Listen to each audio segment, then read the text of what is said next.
Ассалаумағалейкум, қадірлі көрермен. Қазақстан Ақтау телеарнасының эфирінде ауыл және әкім хабары, студияда Бекзат Қосай. Бүгінгі хабарымыз Бейнеу ауылына арналады. Алдымен ауыл тынысымен танысып өтейік.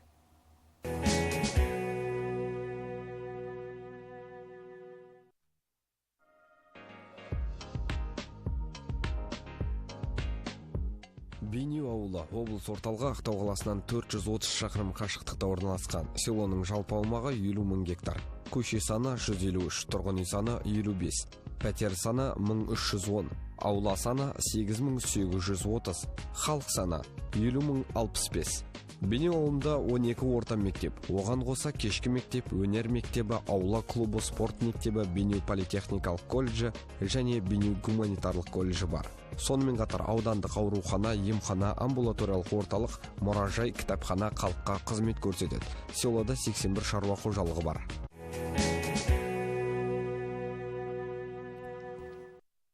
Ауыл және әкім хабарының бүгінгі саны Бейнеу ауылына арналатын болады. Бейнеу ауылының тынысымен танысып өтсеңіздер, ендігі жаңа әкіммен таныс болыңыздар. Қалдығараев Сейсенбек мырза, қош келдіңіз студиямызға. Рахмет. Енді өзіңіз осы Бейнеу ауылына жаңа әкім болып сайландыңыз. Әкімдік қызмет қалай, үйренісіп жатсыз ба? Рахмет, Бекзат інім. Әрине, осы қызметке көп уақыт бола қойған жоқ. 2 айдың көлемінде уақыт болды. Бұл қызметке үйренісетіндей, мен жалпы осы қызметтің айналасында жүрдік. Әкім болмағанмен, әкімнің орынбасары болып, көп жылдар қызмет атқардым. Бұрын әкімнің орынбасары болып қызмет атқардыңыз, иә? Иә, осы кезге дейін әкімнің орынбасары болып 5 жыл қызмет атқардым. Өзім сол елдің тумасы болғаннан кейін, жалпы халықпен бірге жұмыс жасап жүргізіп жатқан жайымыз бар. Үйренісіп кеттіңіз. Тез үйренісіп кеттіңіз, иә? Иә. Солай ғой. Неден бастап жатыр жұмысты? Келгеніңізге міне 2 ай болды. Жалпы енді күнделікті өзіміздің тыныс тіршілігі, халқымыздың, селоның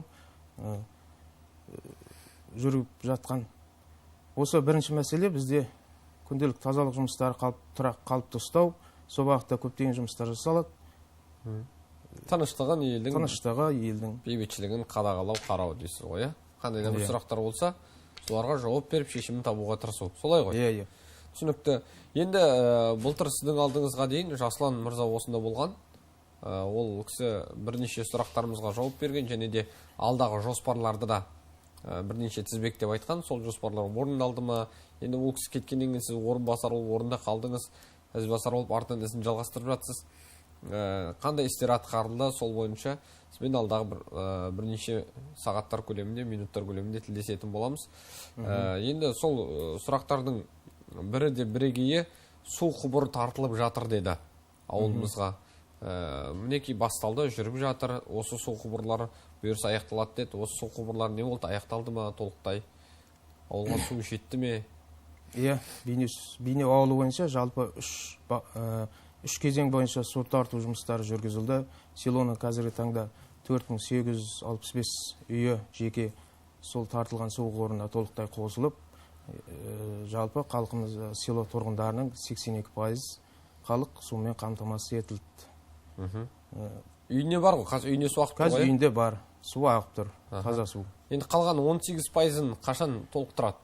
Қалған 4-ші және 5-ші кезеңі үстіміздегі келесі 18 жылдың ішінде толықтай тартылады деп күтілуде.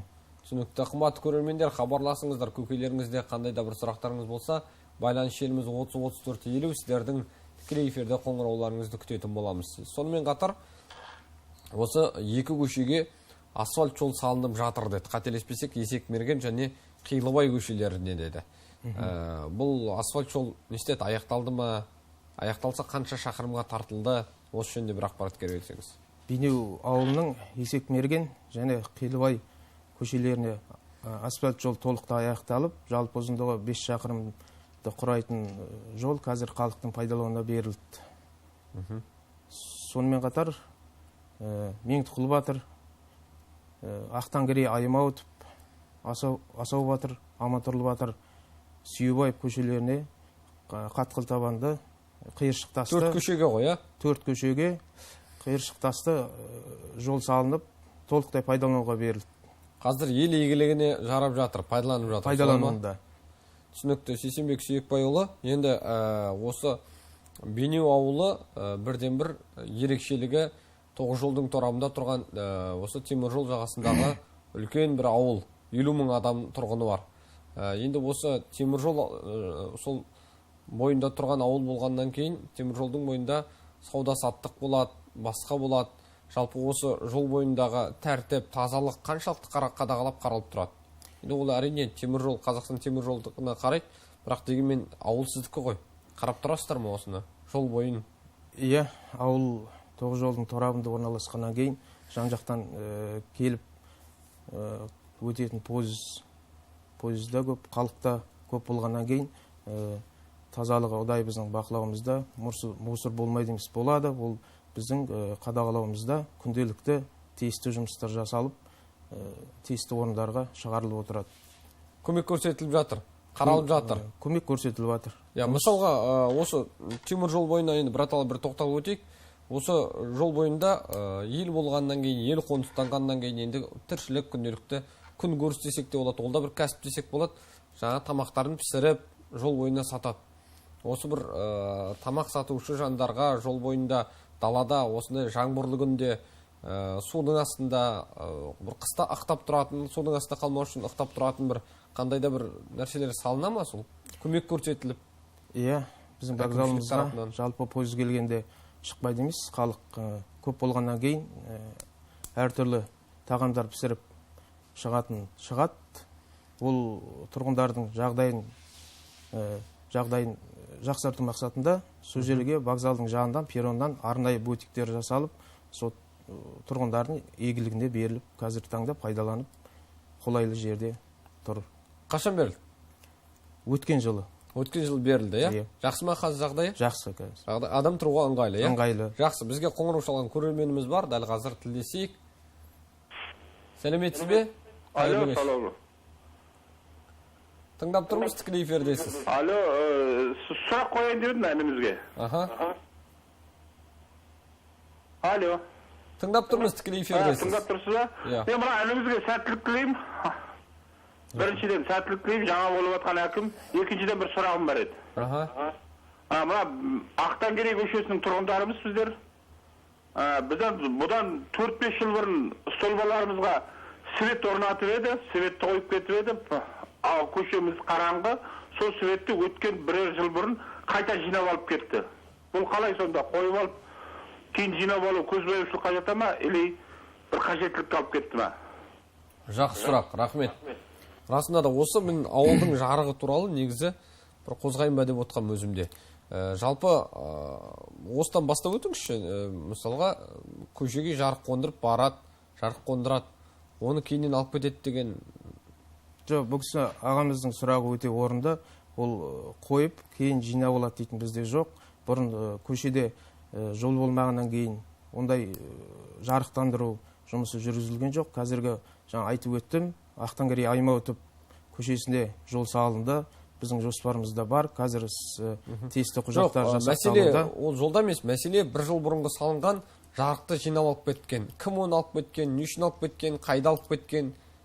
Біздің айтып отырмын ғой, сол көшеге арнайы жарықтандыру жұмыстары жүргізіледі, бірақ ол қойылып, қайтадан жинап алып кетті деген мен түсініп отырғаным жоқ. Тиісті бір жыл бұрын сіз әкімнің орынбасары болдыңыз ғой? Болдым. Иә, болдыңыз. Ондай хабарды естіген жоқсыз? Ондай хабар естіген жоқ. Сонда кез келген адам столбының басынан шығып жарықты алып кетіп жүре бере ме? Қалай? Жоқ, ол ондай емес. Сіздер ақпарат естулеріңіз керексіздер ғой, ауыл әкімі ретінде, орынбасар ретінде. Ол Бейнеу тарапынан қойылған жарық болуы керек, ол көшенің қиылысына қойылған болу керек, себебі Қилыбай көшесіне жарық орнатылғаннан кейін ол тиімсіз болған болу керек. Ол мен түсінігім бойынша Ақтангерей мен Қилыбай көшесінің қиылысына қойылған болу керек. Ол кейін арнайы Қилыбай көшесіне жарық жүргізілгеннен кейін ол жақсы, енді оны қиылған болу керек деп болжамдамай ауылға барғаннан кейін осы тоқпен кім айналысады? Сол орталыққа барып, неліктен алып кетті, қайда алып кетті, жарық қашан қайтадан орнатылады? Жалпы ауыл қашан толық 100% жарықтандырылады? Ол енді бізде жалпы 153 көше бар, жаңа айтып өткендей, 153 көшенің толығын бір жылда жарықтандырып тастау мүмкін емес, бірақ басты көшелерімізді жылда өзіміздің жоспар бойынша жасалатын болады. Ал жаңа кісінің мәселесімен ауылға барған соң Айналсасыз ғой? Айналсам, оны бақылауыма алам, тиісті. Жақсы. Тағы бір көрерменіміз бар, қоңырау шалған, көп күттірмейік, тілдесейік. Қайырлы кеш. Саламатсыз ба? Бейнеудің әкіміне сұрақ қойын деп едім мен. Шаршы көше, Есенқазақ көшелерге қашан газ қосылады екен? Елдің бәріне бір жыл болды, уәде бергеніне августта газ береміз деп, әлі берген жоқ.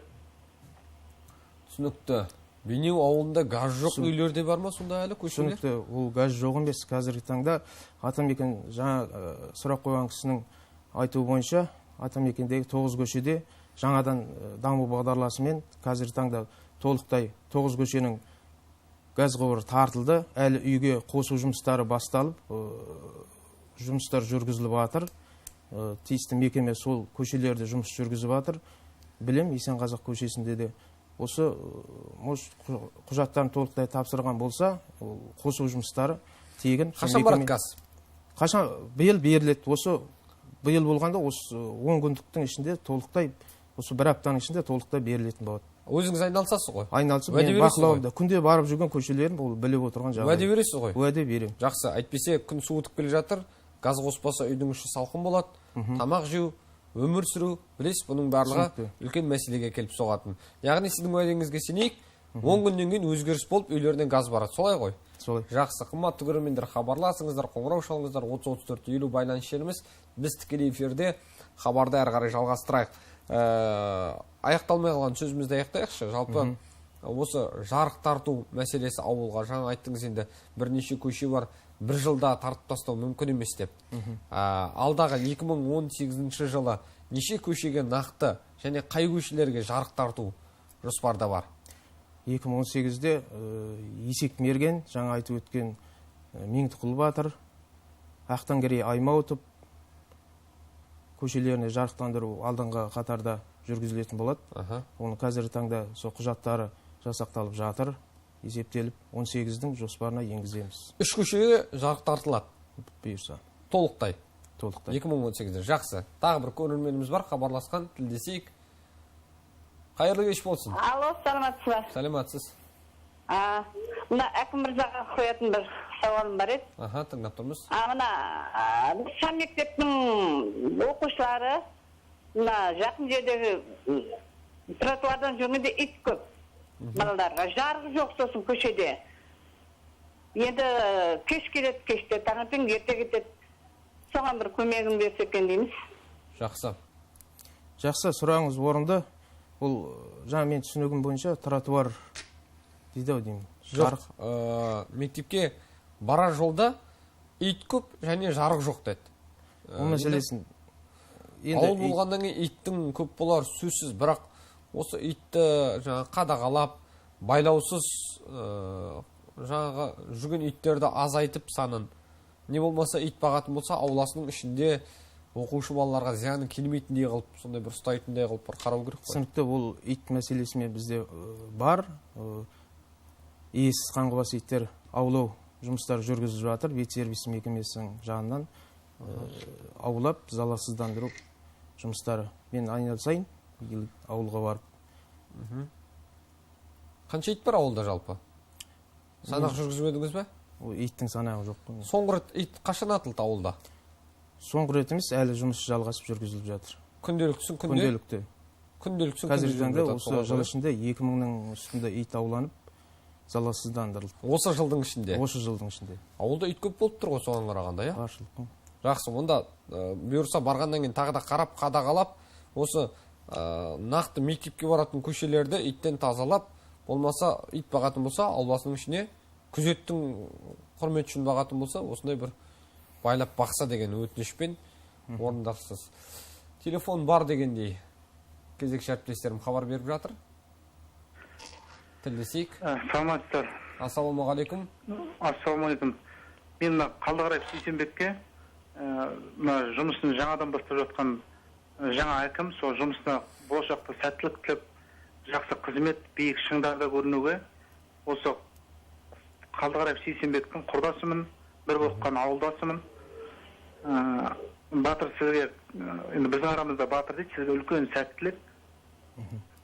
Осындай арамызда ауылыңызға жақсы қызмет атқарып, елдің жақсы азаматы болыңыздар. Бейнеуге сәттілік тілейміз. Жақсы, рахмет сізге. Рахмет. Өйстіп сәттілік тілеп қойыңыздар арасында. Жаңадан келген әкім енді 2 ай болған, енді келгеніне бұйырса, бізде бар ғой, болайын деген баланың бетін қақпа, белін бу деген, сол айтпақшы. Әкім болып жаңадан қызметке сайланып жатқаннан кейін, сіздің енді бар тірегіңізде, жұмылғанда жұдырығыңыз болатында, бұл ауылдастарыңыз ғой. Ауылдастарыңызбен, үлкендермен, жаңағы үлкен қариялардың батасын алып, бір көңілін тапсаңыз, ауылымыз әрі қарай өсіп өнері сөзсіз. Енді ауылда жұмыссыздық мәселесі, осы Бейнеу ауылында үлкен бір мәселе туындап тұрған. Өйткені жұмыссыз жан көп. Басқа ауылдарға қарағанда Бейнеу ауылында жұмыссыз жанның тіркеудегі саны қазір қанша? Биылғы ресми тіркелген 1800 адам жұмыссыз болып тіркеліп, соның 726-сы тұрақты жұмысқа орналастырылып, әртүрлі салаға қалған тұрғындар, азаматтар әлеуметтік, қоғамдық жастар практикасы арқылы жұмыстарға орналастырылды. Әлі тіркелмеген саны қаншама, иә? Әлі тіркелмеген, өзін-өзі қамтып жүрген жұмыссыздар бар, 4000-нің жуық өзін-өзі қамтып жүрген, ресми тіркелмеген. Түсінікті. Енді ауылдың жалпы тазалығы, күнделікті қарауда, күнделіксін күнде тазалап тұрмыз, қарап тұрмыз деп жатсыз ғой. Қазіргі таңда мынау қыста жаңбыр жауады, күзден қысқа ауған уақыт қой қазіргі таңда. Мысалға, қатты бүгінгідей жаңбырдың нәтижесінде су жиналып қалады кейбір көшелердің, ортасынан өту мүмкін емес. Осы суды кім қарайды, кім тазалайды? Бұл кімге жатады, кімнің жұмысына жатады? Бұл жұмыстар осы. Тазалықта жаңағыдай сол суды соратын көліктер бар ма, арнайы құрылғылар? Айтып өтейін, жалпы енді ауылда жаңа айтып өткенде тазалық жұмысы біздің басты бірінші жұмысты біздің бірі тазалық қалыптастыру. Онымен арнайы келісімшарт арқылы тазалық жасап отқан мекемеміз бар. Селоның орталығын, жалпы көшелерінің тұрмыстық қалдықтарды шығару айналысатын. Жалпы жаңа айтып өткен су жиналған көшелерімізде ондай жұмыстар жалпы біздің тікелей қадағалауымызда болған жағдайда тиісті мекемелерді жұмылдырып, тиісті адамдарды жұмылдырып, о жұмыстардың алды алынады. Бар ғой жалпы? Жалпы бар. Көліктеріңіз бар. Ондай жағдайда қарайсыз, қарасасыз, тазалайсыз, бірден іске кірісесіз. Солай ғой? Жақсы. Әр қарай көшейік, өйткені уақытымыз санаулы. Осы санаулы уақытымыз жақсы сұрақтармен жалғастырайық. Сәтпаев көшесінде балалар өтетін арнайы белгі жоқ. Осы белгіні қоюыңыз сұраймыз деп былтыр осы сіздің алдыңызда Жасұлан әкім келгенде осындай сұрақ болған. Өзгеріс бар ма? Белгілер қойылды ма қандай да бір Сәтпаев көшесінде? Балалар мектепке қатынайтын көше екен. Сәтпаев көшесі деген ауылдың жалпы ең ұзын көшелердің бірі деп айтуға болады. Көлік қозғалысы көп шындығында. Сол себепті мектептің, әр мектептің тұсында атап айтатын болсақ, Атамекен мектебі, Бейнеу мектебінің тұстарында, Манаши мектебінің тұсында тиісті жол белгісі орнатылып, тиісті жол сызықтары сызылып, арнайы қазіргі таңда қойылды. Алда біздің жоспарымызда жасанды жол кедергісін орнату жоспарымызда бар. Бұйырса, жұмыстанып жатсыздар. Жұмыстанып жатырмыз. Солай ғой. Енді өткенде осы WhatsApp арқылы, жалпы әлеуметтік желі арқылы, Facebook парақшасы арқылы да көптеген хаттар алып жатырмыз. Бейнеу ауылының ақсақалдарының бастауымен, Бейнеу ауылының әкімшілігінің қостауымен, ауылда әрбір жасалатын той садақада ысырапшылдыққа жол бермеу мәселесі бойынша жаңа дастархан қойылатын тағамдардың тізімін жасақтады дегендей. Осы хатты естіп бір қуанып қалып, көптеген ауылдарға үлгі боларлық бастама екен деп те қоштап қойғанбыз. Қазір енді хат күйінде таралып кетті де іс жүзеге аспай жатыр ма, жоқ әлде іс жүзеге асып бүгінде өзгерістер бар ма ауылда? Той садаққа қалай өтеді жалпы? Орынды. Бұл мәселе ол тек Бейнеуде емес, жалпы енді Қазақстанның көп жерінде қозғалған мәселе. Шындығында ауылымыздың ақсақалдары, имамдары ұйымдастырумен халыққа түсінік жұмыстары жүргізілді. оның нәтижесінде қазір нәтижесі жоқ емес бар. Айтып өтетін болсақ, ол жайылған дастарханға қойылған тағамдардың ретіне түсінуге болады. Айтар болсақ, қазақи тағамдар, құрт ірімшік, балқаймақ, бауырсақ жоқ, торт, алма, апельсин дегендер ондай садақада қойылмайды ғой қазір. Қазір таңда шектеліп. Бейне олында алып тасталды дегенде естірім, содан кейін сұрап жатқанымыз. Қазір яғни ысырапшылдыққа жол бермейсіз, әрқайсының өзінің орнымен, ретімен жасайсыз, иә? Қоңырау шалған көрерменіміз бар, тілдесейік. Алло. Ассалаумағалейкум. Ассалаумағалейкум. Тікелей эфирдесіз, тыңдап тұрмыз сізді. Мен әкім ағаға қоятын сұрағым бар еді. Аха. Мына Манашы мектептің қасында Балуанияз көшеге асфальт тартылады екен. Балғараев көшесіне солай ма? Балуанияз көшесіне. Жақсы, рахмет. Балуанияз көшесімен бір сұрақ болған. Расында да осы қоғамдық көлік жүрмейді деп те телефондар соғылған. Қоғамдық көлік жүрмеуінің себебі көше өте жаман, нашар жағдайы. Жалпы осы көше қашан реттеледі, қашан қатқыл табан жол жасалады, қашан асфальт жасалады осы көшеге?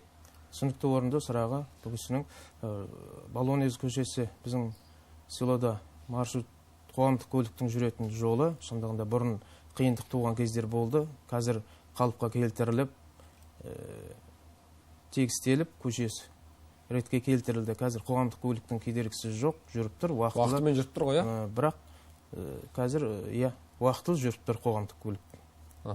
Ал көше қашан толыққанды жасалады? Енді толыққанды ол алдағы уақыттың 18-17 жоспарына енгізетін боламыз. Жалпы айтып отырмыз, негізгі көшелеріміз алдыңғы қатарда жол салынатын болады.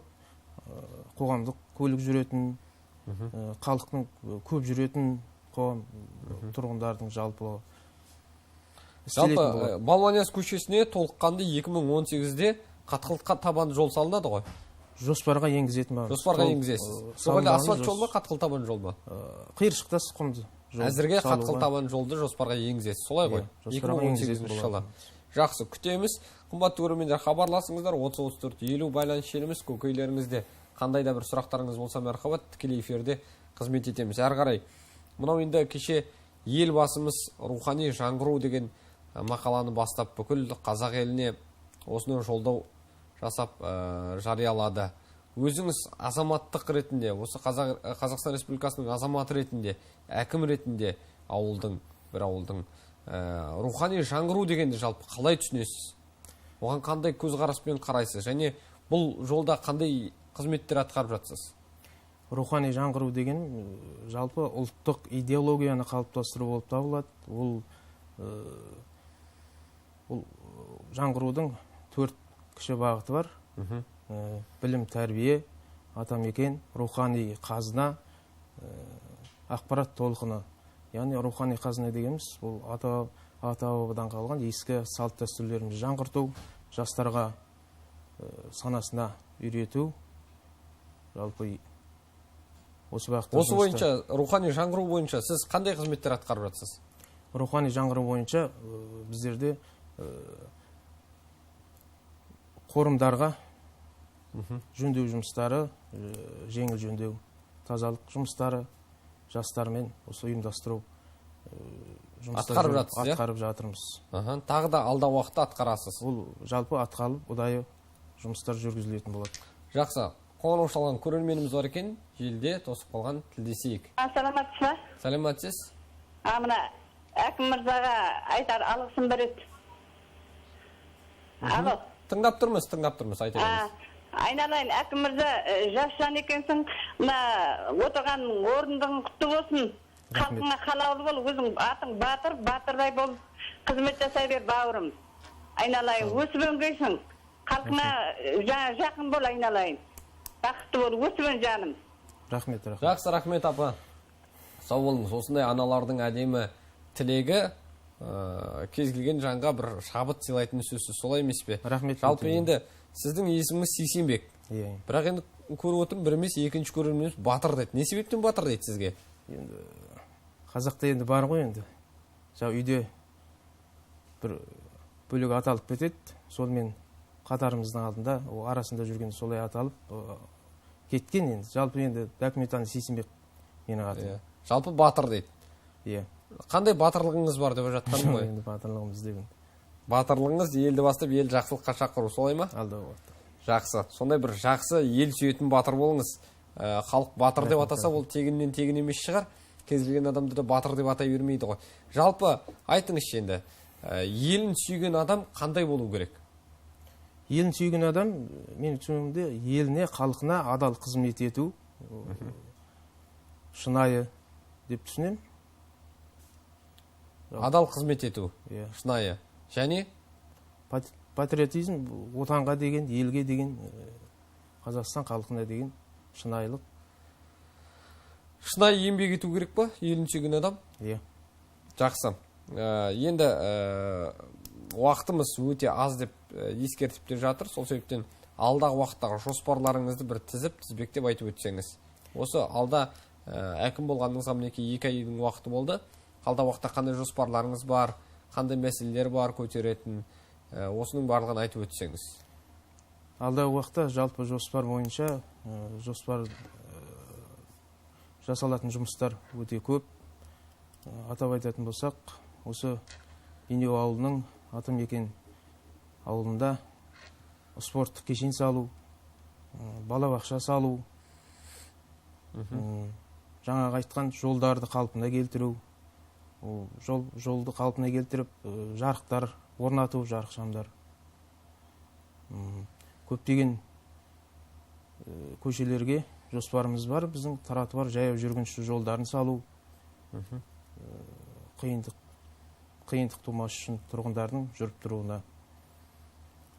Алда уақытта жоспарларыңыз осы, иә? Иә, жоспарларымыз. Жалпы қазір қанша тротуарлар бар ғой жаяу жүргінші жолы ауылда? Иә, біздің жалпы орталық көшелеріміз толықтай тротуар салдық. Сол айтқан Атамекен көшелерінде де ауылының біршама көшелеріне тартылды. Асау Батырға. Жақсы. Енді ауыл болғаннан кейін, ауылда ел болғаннан кейін елдің ішінде жағдай төмен отбасылар болады. Сіз осы жағдай төмен отбасыларға қарасасыздар ма? Ауылда қанша жағдай төмен отбасы бар? Біздің ауыл бойынша жалпы әлеуметтік жағынан аз қамтылған 51 отбасымыз бар. 250 адам, 255 адамды құрайтын. Бұл отбасыларға әртүрлі шаралар ұйымдастырылып, жастардың, кәсіпкерлердің қолдауымен тиісті көмектер жасалып тұрады. Бұл отбасылардың сонымен қатар мемлекет тарапынан тиісті әлеуметтік көмектер уақытылы төленіп отыр. Қарасып тұрасыз? Қарасып тұрамыз. Түсінікті. Енді уақытымыз азғантай, ауыл және әкім хабарын көрген болсаңыз, білетін болсаңыз, бұл айдарда шыныңызды айтыңыз деген айдар бар. Хабарымыздың соңында осы айдарға кезек берейік.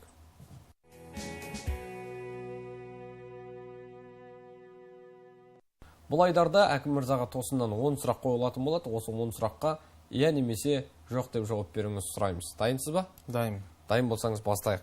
Шақырған жерге уақытымен барасыз ба? Барам. Жақсы адамсыз ба? Иә. Жалақыңыз көңіліңізден шыға ма? Шығады. Өтірік айтасыз ба? Жоқ. Ауылым мұнтаздай таза деп айта аласыз ба? Айтам. Еңбекқорсыз ба? Иә.